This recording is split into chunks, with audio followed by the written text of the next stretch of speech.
dengan hormat saya undang kita semua bangkit berdiri. Kita akan pujian ini. Ku datang Tuhan dalam hadirat-Mu.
Sekali lagi shalom Bapak Ibu. Kita bersyukur karena kita masih diberikan kesempatan, kita masih diberikan nafas kehidupan, dan kita masih diberikan kesempatan sehingga kita boleh berkumpul bersama-sama di tempat ini. Walaupun dalam situasi seperti ini, tetapi kita tetap bersyukur karena Allah begitu mengasihi kita. Satu pujian kita naikkan sejauh langit dari bumi. Demikian kasih Yesus bagi kita.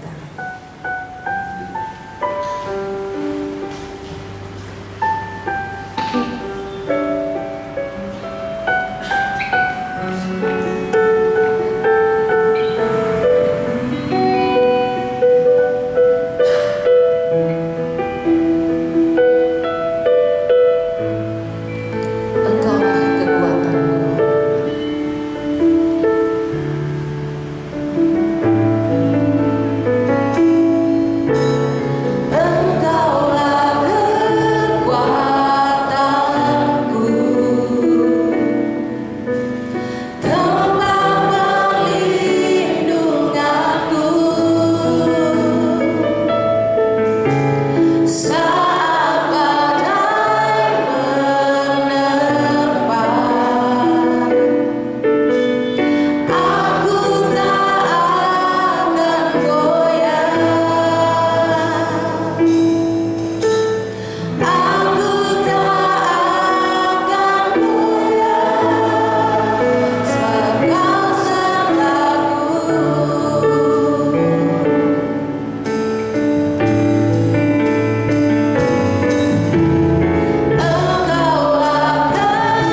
firman Tuhan lebih lagi, saudara. Mari kita bangkit berdiri, kita akan menyanyikan Langit dan Bumi, Pujilah Tuhan.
Kita akan masuk lebih dalam penyembahan kita.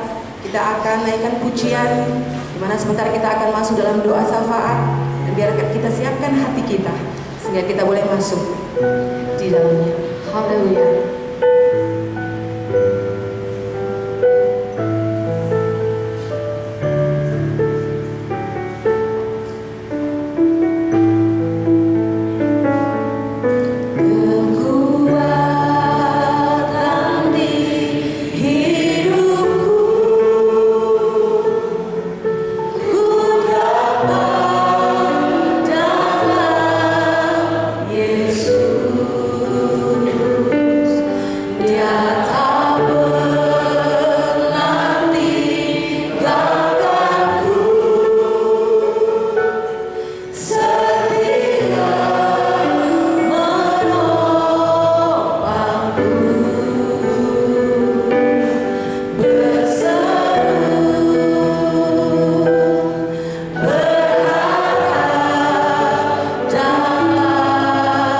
Yeah.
mengucap syukur untuk setiap anugerah Tuhan yang boleh kami nikmati. Inilah Tuhan, pagi hari ini kami berdiri di hadapan-Mu, menyatakan iman kami kepada-Mu Tuhan. Kami mengagumi Engkau, kami meninggikan Engkau, kami memuliakan Engkau Tuhan. Allah yang hidup, Allah yang ajaib, Allah yang berkuasa, Allah yang tidak pernah berubah dari dulu, sekarang sampai selama-lamanya. Karena itu Tuhan, iman kami tetap kepada-Mu Tuhan. Kami memohonkan setiap pergumulan-pergumulan yang kami bawa Tuhan. Kami percaya Tuhan, Engkau akan menjawab setiap doa kami lebih dari yang kami doakan. Terima kasih ya Tuhan, kami berdoa Tuhan buat bangsa dan negara kami ini ya Tuhan, yang kami semuanya masih bergumul dalam masalah COVID-19 ini ya Tuhan. Pemerintah kami masih bergumul dengan masalah ini, dan banyak orang yang terdampak dengan masalah ini Tuhan, baik kesehatan mereka, baik perekonomian mereka, baik hubungan mereka dengan keluarga karena lama tidak berjumpa. Tuhan, kami berdoa kiranya Tuhan Kau memberikan kami semua kekuatan yang daripada Tuhan. Kiranya Kau memberikan kami hikmat yang daripada Tuhan. Dan kami terus berharap bahwa akan ada pemulihan, atas bangsa ini Tuhan.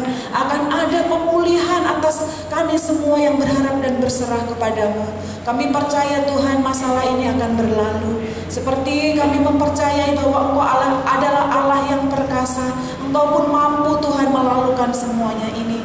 Kami berdoa Tuhan buat setiap orang yang terdampak dalam perekonomian mereka. Tuhan, berkati anak-anak-Mu, berkati setiap orang yang sekarang menangis untuk kebutuhan keluarga mereka. Tuhan, tolong kami semuanya. Kami berharap bahwa hanya Engkau-lah Tuhan satu-satunya yang dapat menolong kami. Terima kasih ya Tuhan, Kau berikan hikmat juga kepada pemerintah kami, pada pemimpin kami, biar setiap keputusan yang akan mereka ambil adalah keputusan yang bijaksana, keputusan yang tidak condong kepada satu dua orang, tetapi untuk kebaikan semua orang. Terima kasih ya Tuhan. Kami juga berdoa Tuhan, menyerahkan setiap gereja Tuhan yang ada di Indonesia ini Tuhan, supaya gereja Tuhan tidak egois. Gereja Tuhan menjadi gereja yang akan menjadi berkat buat banyak orang. Gereja Tuhan yang melihat kebutuhan banyak orang. Dan semua orang melalui masalah ini, mereka boleh terbangkitkan iman mereka. Mereka boleh mencari Tuhan. Dan inilah Tuhan tugas kami, orang yang sudah diselamatkan. Biarlah kami boleh menolong orang-orang untuk diselamatkan, membawa kepada Tuhan. Terima kasih ya Tuhan. Kami juga berdoa Tuhan, menyerahkan buat gereja kami yang kami kasihi, GSCA Cimahi ini ya Tuhan. Kami berdoa buat hamba Tuhan yang melayani tempat ini. Kami berdoa menyerahkan Bapak Ibu Gembala Sidang yang memimpin kami semua. Tuhan, berikan kesehatan, kekuatan, hikmat kepada beliau Tuhan. Dan juga setiap staf pastoral Tuhan juga akan menolong kami semuanya, supaya kami boleh menjadi berkat buat jemaat Tuhan. Baik melalui perkataan kami, melalui khotbah-khotbah yang kami sampaikan, maupun tingkah laku kami, perilaku kami Tuhan boleh menjadi berkat buat jemaat. Kami juga berdoa Tuhan, menyerahkan buat setiap pemimpin-pemimpin di setiap departemen di gereja ini Tuhan. Tuhan, berikan kami kesehatian, kesatuan, supaya kami Tuhan boleh bersama-sama untuk membangun gereja ini semakin kuat di dalam Tuhan, dan semakin bertambah, semakin banyak jiwa yang diselamatkan untuk datang ke tempat ini. Buat setiap jemaat yang ada Tuhan, kami serahkan dalam tangan-Mu, supaya kami tetap setia. Apapun yang terjadi menimpa kehidupan kami Tuhan, kami tidak akan mundur. Kami akan tetap setia sampai Engkau datang kedua kali. Tuhan, berkati kami semua. Berkati kami yang melayani Tuhan, maupun belum sempat untuk kami mengabdikan diri kepada-Mu Tuhan. Berkati kami semua. Anak-anak sekolah minggu Tuhan, yang mereka lama tidak berkumpul di dalam gereja, tapi mereka menikmati firman Tuhan melalui online. Tuhan, berkati mereka semua, supaya mereka tidak pudar iman mereka. Di masa kecil mereka Tuhan, mereka tetap mempunyai iman yang kuat di dalam Tuhan. Oleh karena Tuhan, berikan kami hikmat guru-guru sekolah minggu yang mengajar. Terima kasih ya Tuhan. Kami serahkan seluruh doa dan permohonan kami ini, yang kami panjatkan hanya di dalam nama Tuhan Yesus Kristus. Haleluya. Amin. Silakan duduk kembali Bapak Ibu dan Saudara-saudara terkasih. Bila saatnya kita akan mendengarkan firman Tuhan yang akan disampaikan oleh Bapak Pendeta Agustinus Susanto. Amin. Silakan. Pagi hari ini kita akan belajar firman Tuhan, yang bagi saya sendiri setelah saya mempersiapkan mikir Jadi dalam pengertian, apakah saya sudah bisa melakukannya? Jadi sebelumnya mari kita berdoa dahulu di hadapan Tuhan. Bapa kami di surga, kami bersyukur pada pagi hari ini kami masih diberi kesempatan oleh Tuhan untuk belajar firman-Mu, dan kami berdoa biarlah kiranya apa yang akan kami pelajari pada pagi hari ini akan menolong kami untuk semakin hari semakin dewasa di hadapan Tuhan, dan tolong kami bukan hanya menjadi pendengar firman-Mu, tapi tolong kami untuk jadi pelaku dari firman-Mu. Kami berdoa biarlah rahmat Allah turun atas kami semua, dalam nama Tuhan Yesus kami berdoa. Haleluya, amin.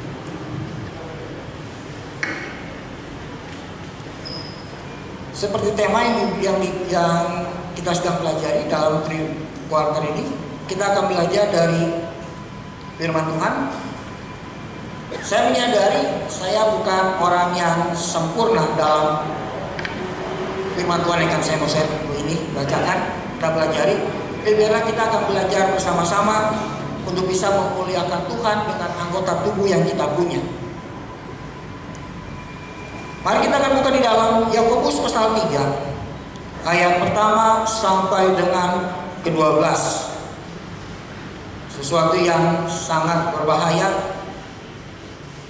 Mohon biarlah kita akan pelajari, karena tidak semua, belum pernah ada orang yang bisa menang atas anggota tubuh kita ini. Dosa karena lidah. Saudara-saudara, janganlah banyak orang di antara kamu mau menjadi guru, sebab kita tahu sebagai guru kita akan dihakimi menurut ukuran yang lebih berat. Sebab kita semua bersalah dalam banyak hal. Barang siapa tidak bersalah dalam perkataan, ia adalah orang yang sempurna, yang juga dapat mengendalikan seluruh tubuhnya. Kita mengenakan kekang pada mulut kuda, sehingga ia menuruti kehendak kita. Dengan jalan demikian kita dapat juga mengendalikan seluruh tubuhnya. Lihat saja, kapal-kapal walaupun amat besar dan digerakkan oleh angin keras, namun dapat dikendalikan oleh kemudi yang amat kecil menurut kehendak jurumudi. Demikian juga lidah, walaupun suatu anggota kecil dari tubuh, namun dapat menegakkan perkara-perkara yang besar. Lihatlah, betapapun kecilnya api, ia dapat membakar hutan yang besar. Lidah pun adalah api yang merupakan suatu dunia kejahatan dan mengambil tempat di antara anggota-anggota tubuh kita sebagai sesuatu yang dapat menodai seluruh tubuh dan menyalakan roda kehidupan kita, sedang ia sendiri dinyalakan oleh api neraka. Semua jenis binatang liar, burung-burung serta binatang-binatang dan binatang menjala dan binatang-binatang laut dapat dijinakan dan telah dijinakan oleh sifat manusia. Tapi tidak ada seorang pun berkuasa menjinakkan lidah. Ia adalah sesuatu yang buas, yang tak terkuasai, dan penuh racun yang mematikan. Dengan lidah kita memuji Tuhan Bapa kita, dengan lidah kita mengutuk manusia yang diciptakan menurut rupa Allah. Dari mulut yang satu keluar berkat dan kutuk. Hal ini saudara-saudaraku tidak boleh demikian terjadi. Adakah sumber memancarkan air tawar dan air pahit dari mata air yang sama? Saudara-saudaraku, adakah pohon ara menghasilkan buah zaitun, dan adakah pohon anggur menghasilkan buah ara? Demikian juga mata air asin tidak dapat mengeluarkan air tawar. Bapak Ibu Saudara kasih dalam Tuhan, kita akan belajar firman Tuhan mengenai lidah. Di pasal 3 dengan jelas sekali Yakobus sudah memberikan suatu kesimpulan yang penting sekali, yaitu bahwa dia mengatakan bahwa kalau kita bisa mengendalikan lidah kita bisa menguasai seluruh hidup kita, atau kita bisa menyelamatkan seluruh tubuh kita. Kalau kita gagal menguasai lidah kita, artinya kita juga akan terdampak oleh karena perkataan lidah kita. Bahkan di dalam Yakobus pasal 1 ayat 19 dikatakan demikian. Dikatakan demikian. Hai saudara-saudaraku yang kukasihi, ingatlah hal ini. Setiap orang hendaklah cepat untuk mendengar, tapi lambat untuk berkata-kata, dan juga lambat untuk marah. Sebab amarah manusia tidak mengerjakan kebenaran di hadapan Allah. Kemudian ayat yang ke-28 dikatakan, jikalau ada seorang menganggap dirinya beribadah, tapi tidak mengekang lidahnya, ia menipu dirinya sendiri, maka sia-sialah ibadahnya. Artinya, dari kitab Yakobus kita bisa mengambil kesimpulan. Yakobus menggarisbawahi bahwa ketika kita gagal mengendalikan lidah kita, ketika kita gagal menguasai lidah kita, maka kita gagal menyelamatkan hidup kita, Bapak Ibu Saudara. Pada bagian yang lain kitab Amsal mengatakan mati hidup seseorang dikuasai oleh lidah. Apalagi di zaman sekarang yang sangat berbahaya bagi saya. Mereka sudah mungkin banyak orang yang sudah mulai stres karena tekanan hidup dan sebagainya. Kalau kita salah ngomong, maka saya bisa mengatakan nyawa kita lah taruhannya, Bapak Ibu Saudara.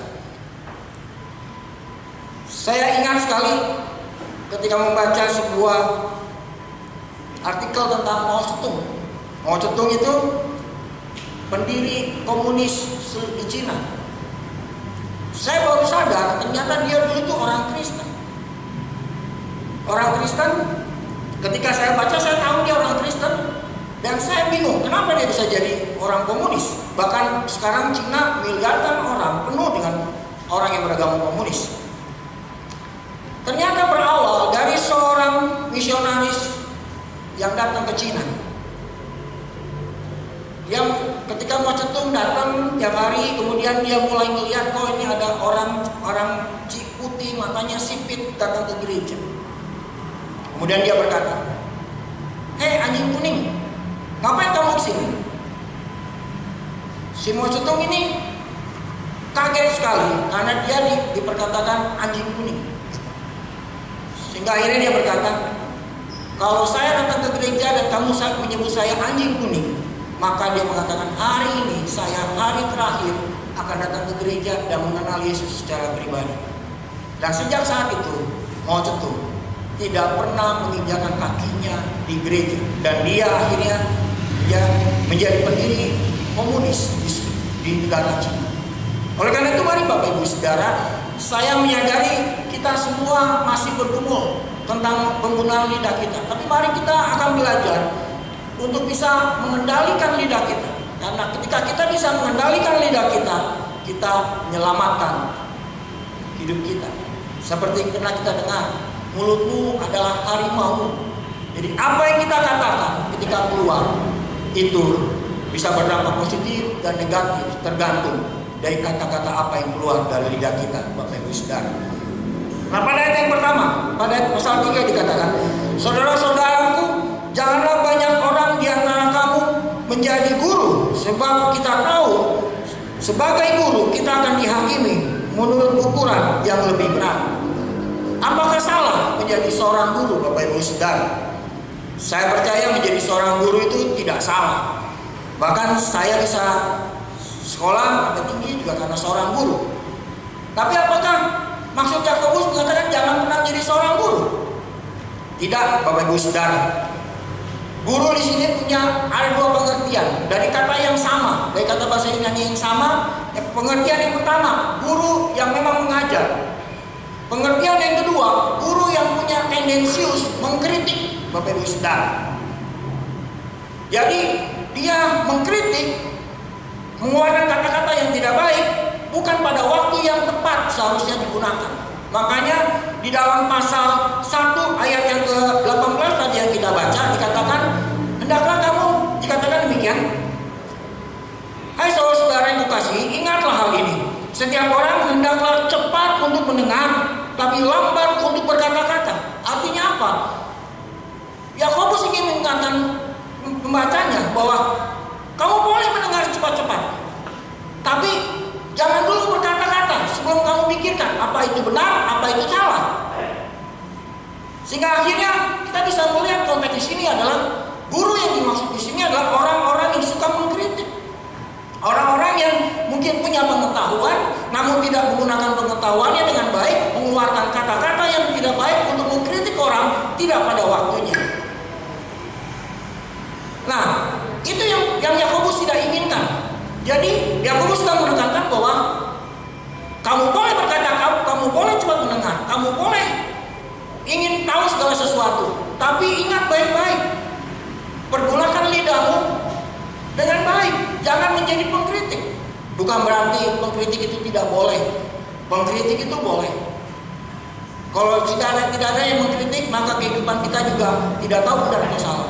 Justru dengan adanya orang yang mengkritik, kita bisa tahu apakah kita benar, apakah kita salah. Tapi mengkritiklah tepat pada waktunya, pada posisi yang benar. Firman Tuhan jelas mengatakan, kalau kita tahu teman kita berbuat salah, panggil dua mata dengan mereka berbicara.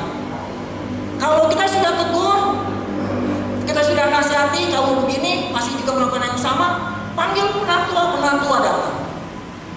Kalau masih juga melakukan hal yang sama, baru kita omongkan di depan umum.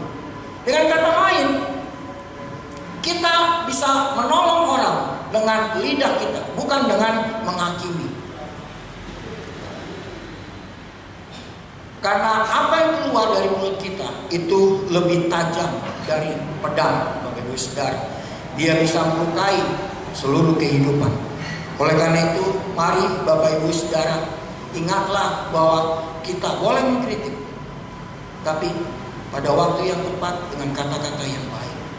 Saya ingat sekali ketika saya melayani di Kediri, GSJ Kediri, salah satu yang tidak akan pernah saya lupa dalam hidup saya dengan gembala sedang ini.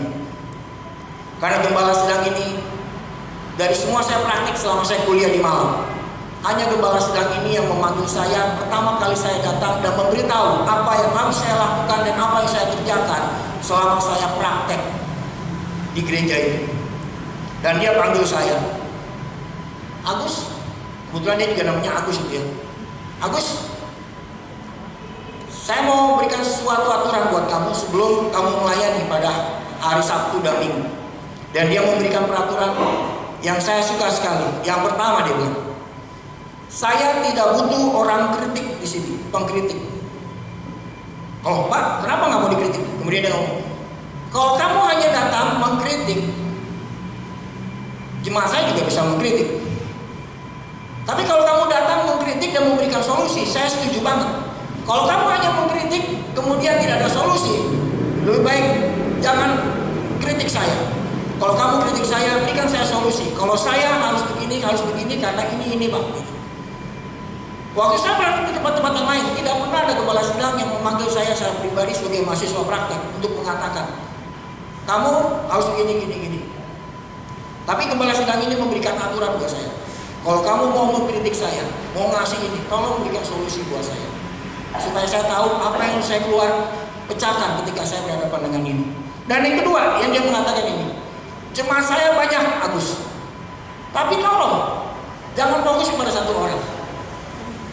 Kamu di sini harus bisa melayani semua orang, baik yang berada, yang tidak berada, baik yang cacat atau tidak cacat, sempurna atau tidak sempurna, harus kamu layani. Semua itu menjadi aturan waktu saya melayani di sana. Mari Bapak Ibu Saudara, saya ingin kita belajar untuk mengkritik tepat pada waktunya. Karena kenapa? Karena setiap kata yang kita pakai untuk mengkritik itu kita akan dihadapkan dengan pengadilan Allah. Dan ukuran yang kita pakai untuk mengkritik akan diukur juga buat kita. Saya mencatat beberapa kayak gini Bapak Ibu Saudara. Memang mudah untuk mengkritik orang Bapak Ibu Saudara.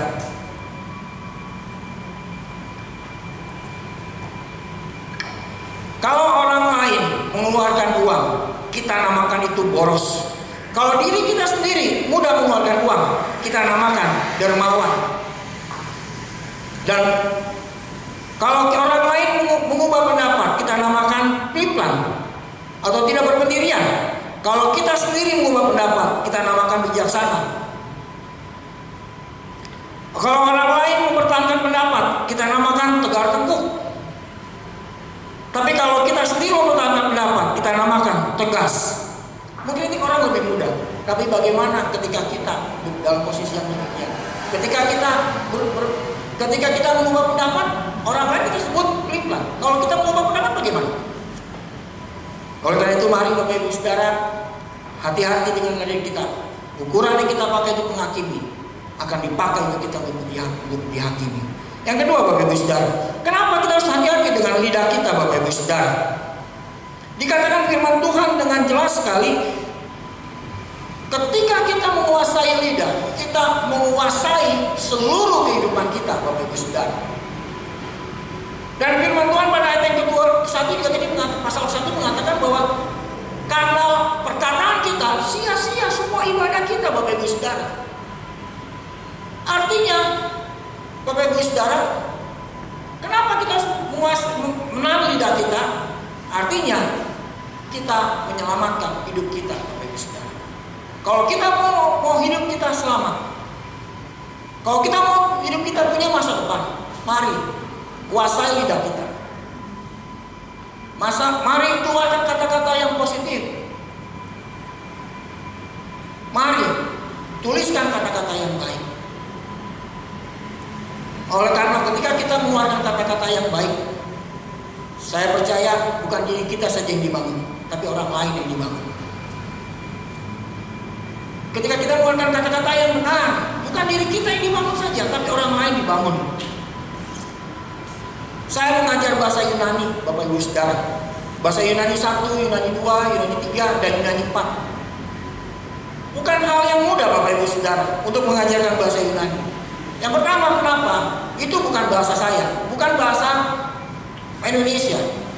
Bahasa Yunani, bahasa yang sudah kuno lah, yang tidak lagi pernah dipakai. Dan saya harus mengajarkan mereka bahasa Yunani, bukan yang gampang. Dan setiap kali kuis melihat mahasiswa saya 5, 4, 6, 3 sempat frustasi.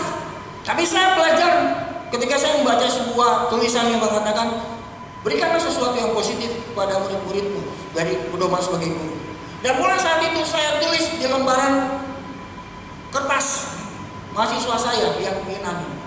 Kamu pasti bisa, ayo besok lebih bagus lagi. Semua saya tulis, ada 40 mahasiswa saya tulis yang nilainya jelek lebih dari 30. Kamu pasti bisa, ayo belajar lebih baik lagi. 3 bulan saya meluluskan itu Bapak Ibu Saudara. Setelah 3 bulan saya melihat hasil yang luar biasa dari mahasiswa saya. Tidak ada satupun yang di bawah nilai 7 Bapak Ibu Saudara. Semua nilainya baik. Ketika dia dapat 10 saya tulis ucap, kamu bisa kan? Kenapa?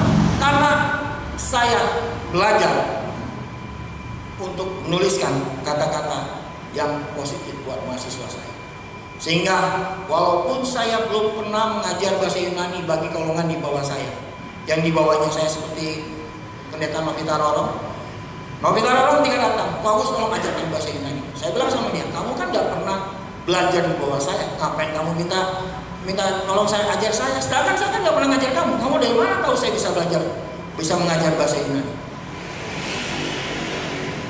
Saya ingin kita belajar Bapak Ibu Saudara, daripada kita menggunakan kata-kata yang tidak baik, kata-kata yang sia-sia, mari keluarkan kata-kata yang baik, yang membangun. Kemudian Bapak Ibu Saudara, mari kita lihat baik-baik, kenapa lidah itu berbahaya Bapak Ibu Saudara. Lihat pada ayat yang berikutnya, dikatakan apa? Lidah itu digambarkan seperti kekang pada kuda, kemudian digambarkan seperti kemudi yang mengendalikan seluruh tubuh. Tapi pada ayat berikutnya dikatakan apa? Ayat yang ke-5b, lihat saja betapapun kecilnya api, ia dapat membakar hutan yang besar. Lihat, lidah pun adalah api yang merupakan suatu dunia kejahatan dan mengambil tempat di antara anggota-anggota tubuh kita sebagai sesuatu yang dapat menodai seluruh tubuh dan menyalakan roda kehidupan kita, sedang ia sendiri dinyalakan oleh api neraka. Lidah itu digambarkan api, Bapak Ibu Saudara, sesuatu yang sangat kecil tetapi bisa membakar seluruh gedung, Bapak Ibu Saudara. Lidah itu digambarkan seperti api. Api itu sesuatu yang berbahaya, Bapak Ibu Saudara. Dan istri saya ini lagi suka bikin kue, dan kami mendapatkan oven yang besar dikasih sama orang. Dan suatu kali karena istri saya lagi mau manggang kue, nyalakan oven dengan buka gas, kemudian pakai korek api yang dicetek itu. Kemudian karena itu pembelian dari orang gitu ya, tiba-tiba api menyambar keluar gitu ya, walaupun akhirnya mati sendiri. Itu membuat tangannya ada gosong, kemudian ada rambutnya yang kebakar gitu ya, karena keselebat api. Bahaya api itu, Bapak Ibu Saudara. Dan saya di gudang saya itu penuh dengan triplek, kemudian bahan-bahan yang mudah terbakar, paralon dan sebagainya. Saya tidak pernah keluar dari pintu gerbang gudang saya sebelum saya pastikan semua api atau puntung rokok dari pegawai saya itu menyala. Saya pastikan semuanya mati. Dan kalau ada obat nyamuk, saya pastikan obat nyamuk itu saya patahin, apinya saya gosok-gosok, saya buang. Saya kelilingi gudang saya, kemudian baru saya pulang. Kenapa? Karena saya takut dengan api. Karena kalau api itu membakar gudang saya, maka habis sudah gudang saya yang dari triplek dan paralon. Api itu berbahaya, Bapak Ibu Saudara.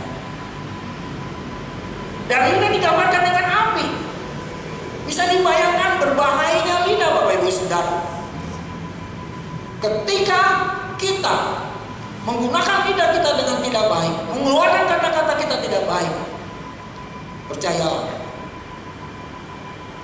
ada sesuatu yang akan berdampak dalam hidup.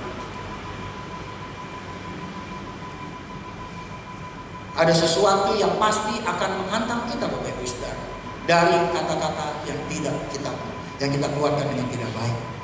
Coba saja anak Bapak Ibu Saudara, omongkan, bicarakan setiap hari. Kamu anak yang tidak baik, kamu anak yang tidak tanggung jawab, kamu anak yang tidak diinginkan. Setiap hari diomongkan seperti itu, maka anak itu akan bertumbuh menjadi anak yang tidak baik. Ketika pegawai kita katakan, kamu kerja nggak becus, setiap hari dimarahin terus pegawai kita, saya percaya pegawai nggak akan tahan lama. Paling juga 2-3 hari, seminggu ganti lagi yang baru. Pegawai seminggu keluar lagi yang baru, ganti lagi yang baru. Dan sekarang pun kalau kita melakukan hal yang demikian, maka nyawa kita bisa melayang, Bapak Ibu Saudara. Mari gunakan lidah kita dengan baik. Hati-hati dengan lidah kita, karena lidah itu api, seperti api. Dia akan menyambar, menghanguskan orang yang kita katakan, dan kita juga yang mengatakannya.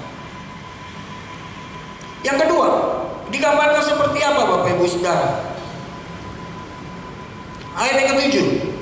Semua jenis binatang liar, burung-burung, serta binatang-binatang menjalar dan binatang-binatang laut dapat dijinakan dan telah dijinakan oleh sifat manusia. Tapi tidak ada seorang pun berkuasa menjinakkan lidah. Dia adalah sesuatu yang puas, yang tak terkuasai, penuh racun dan mematikan. Digambarkan lidah itu puas. Bukan hanya belum ada yang bisa menguasai, bahkan dikatakan apa? Penuh racun.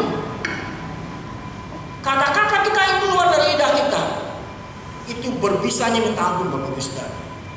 Bahkan dikatakan firman Yakobus mengatakan apa? Binatang-binatang yang lain bisa dikendalikan oleh manusia, tapi manusia tidak bisa mengendalikan lidah, menguasai lidah. Bahkan dikatakan penuh racun dan buas. Saya tidak bisa membayangkan, Bapak Ibu Saudara. Kita suka nonton sirkus ya, sirkus saya suka sekali kalau ngajak anak-anak ke safari, baik yang di Jawa Timur waktu itu maupun yang di Bogor gitu ya. Ngelihat bagaimana gajah yang begitu besar bisa dilatih, duduk, jalan, berdiri, kemudian ngelihat singa dilatih, ngelihat harimau dilatih, ngelihat ikan lumba-lumba dilatih, semua dilihat begitu. Takluk pada manusia. Burung-burung bisa nemplok di tangan. Tapi lidah dikatakan sesuatu yang puas dan yang menakutkan, Bapak Ibu Saudara. Oleh karena itu mari hati-hati gunakan lidah kita, Bapak Ibu Saudara. Kalau begitu, bagaimana cara kita menguasai lidah? Kalau begitu bagaimana caranya supaya kita bisa mengendalikan lidah kita yang keluar akhirnya sesuatu yang baik? Firman Tuhan jelas mengatakan demikian, Bapak Ibu Saudara. Pada bagian yang ketiga, bagian Yakobus pasal 3 ayat yang ke-12 dikatakan demikian. Dari ayat yang ke-9 dikatakan, dengan lidah kita memuji Bapa kita, dengan lidah kita mengutuk manusia yang diciptakan menurut rupa Allah. Dari mulut yang satu keluar berkat dan kutuk. Hal ini saudara tidak boleh demikian terjadi. Adakah sumber memancarkan air tawar dan air asin dari mata air yang sama? Saudaraku, adakah pohon ara dapat menghasilkan buah zaitun, dan adakah pohon anggur menghasilkan buah ara? Demikian juga mata air asin tidak dapat mengeluarkan air yang tawar. Yakobus sudah memberikan solusinya sebenarnya, yaitu apa? Gunakan lidah kita dengan konsisten. Solusi yang diberikan oleh Yakobus, mari gunakan lidahmu dengan konsisten, dengan baik.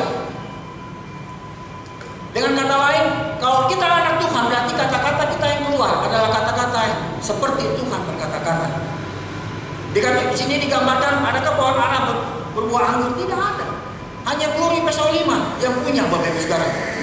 Buah semangka berdaun sirih, kata peluri pasal 5. Tapi kenyataannya tidak ada, Bapak Ibu Saudara.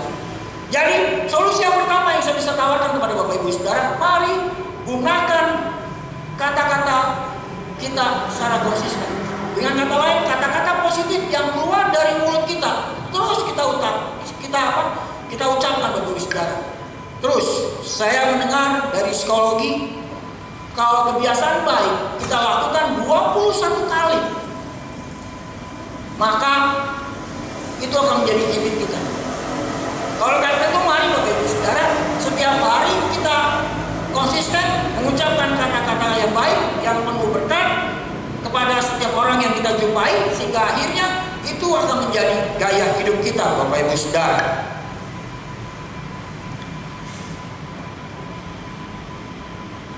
Yang kedua, Bapak Ibu Saudara, bagaimana kita bisa meminta supaya lidah kita bisa mengeluarkan sesuatu yang baik selain kita konsisten? Yang kedua, Bapak Ibu Saudara,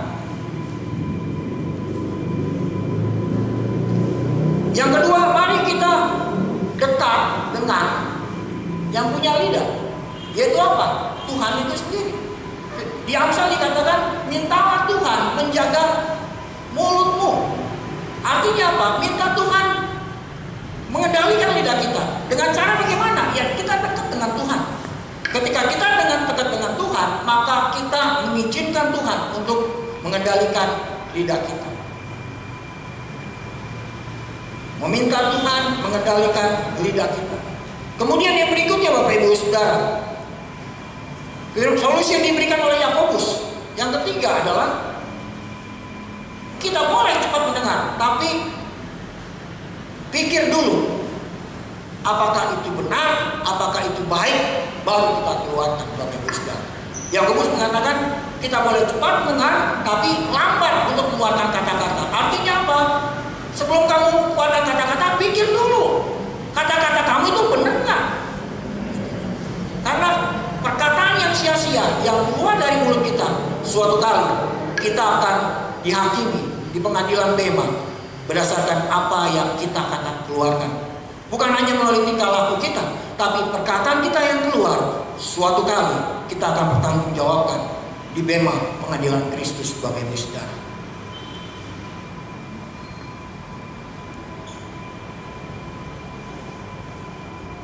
Yang berikutnya, bagaimana supaya kita bisa mengendalikan lidah? Jangan cepat bicara. Amsal mengatakan apa? Orang bodoh saja kalau dia berdiam diri, disangkanya orang bijak.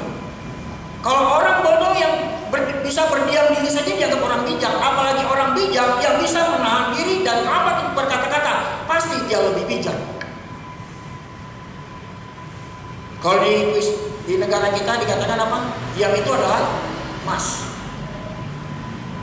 Dibanding kita cepat berkata-kata, mari kita berdiam dulu dan memikirkan apakah perkataan kita yang keluar nanti akan memberkati orang atau mengutuk orang.